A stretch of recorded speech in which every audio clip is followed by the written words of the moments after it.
Immediately jump to the extreme.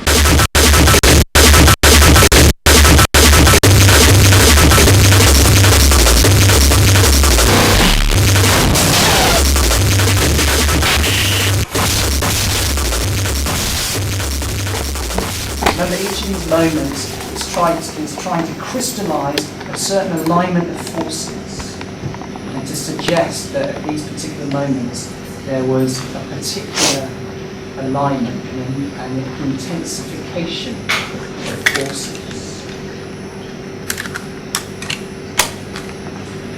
I want to suggest three important things about February the 26th, 1994.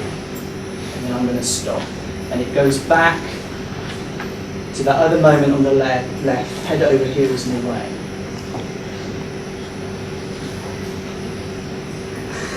So February the 26th, 1994 is when perhaps a new kind of politics, and I'm not suggesting that Christoph and myself are responsible, but a new kind of politics is starting to happen. And there's three components to this. The first is the idea of a political immediacy. These parties that we were organising, these events, these techno all-night speedcore parties, were a response to a political immediacy. And there were different levels to that. First of all, there was the politics of the place where they took place. They took place in an squatted anarchist community centre. I won't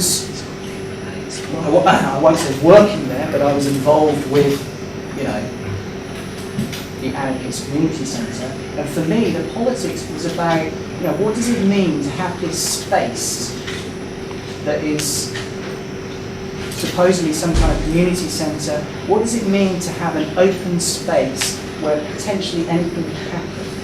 And in fact, in order to get these parties to happen, I had to fight, let's say, not for the right to party, but for the right, if you like, to have this event in this anarchist centre. So there was a politics about that immediate location. There's a second aspect of politics, which was what was going on in Britain at the time. And I think Mark will probably talk about this some more, so I don't want to go into that too much. But basically, dance music had become politicised by the British government, and Christoph mentioned this as well.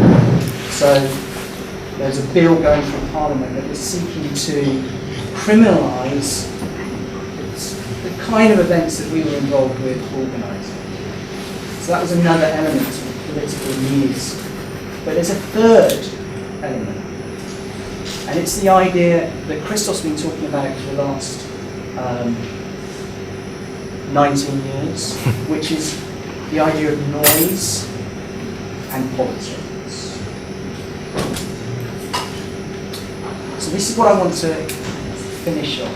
Maybe I'll briefly talk about those four tactics as well that I mentioned at the beginning. Noise and politics. If we think of noise as something that is uncoded, as something that is outside of any system of representation, then we can think about this connection with politics. There may be a problem with the word noise if we think of noise as always defining itself in relationship to something that is, let's say, musical. What I want to suggest is that we think about noise as being something that's completely outside of any system of representation, coding, signification. It's the yet to be form. Because it's through orientating yourself towards that yet to be form, the outside. And if you think back to what I said about the time image, that pure virtual past is another aspect of this outside, the yet to be form. But this is an orientation that is not the same as Mayakovsky's, remember the dead end. It's not an orientation towards a future that has a blueprint, call it socialist utopia. It's an orientation towards something that is completely unknown. And that's where this third level to politics and this idea, this conjunction of noise and politics can be made. Christoph mentioned that I was involved in a writing project called TechNet.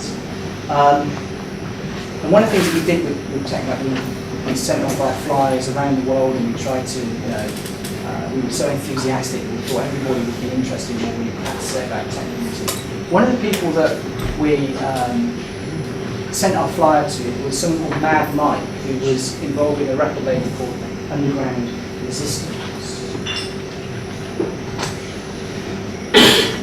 We got a fax back from Mad Mike, and I can't remember exactly what he wrote on it, but what does stand out now is a picture on the fax, which was a picture of a train line just disappearing into kind of unknown distance. And it's that image and something else that Mad Mike says that I want to end on. But very briefly, remember the 4 tactics that I talked about. Think now for a moment how those different 4 tactics are perhaps being used in the construction process of this map. Remember I talked about a singular moment in time. I talked about the idea of a series, building up points in a series that could go on forever, that has no ending. I talked about the idea of connecting things and associating things in lots of different ways, potentially, that can be non-chronological. And I talked about the idea of circularity, things coming back, that things coming back differently. So maybe just look at the map and think about how perhaps you've heard me use those construction tactics when I was talking and trying to construct the map.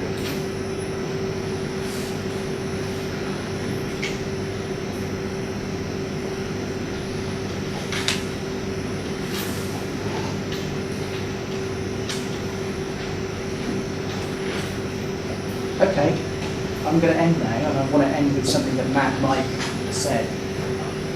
And it's another perspective on the kind of situation that I think we're in now in 2013, here in Berlin now, at this moment. Because, according to Mad Mike,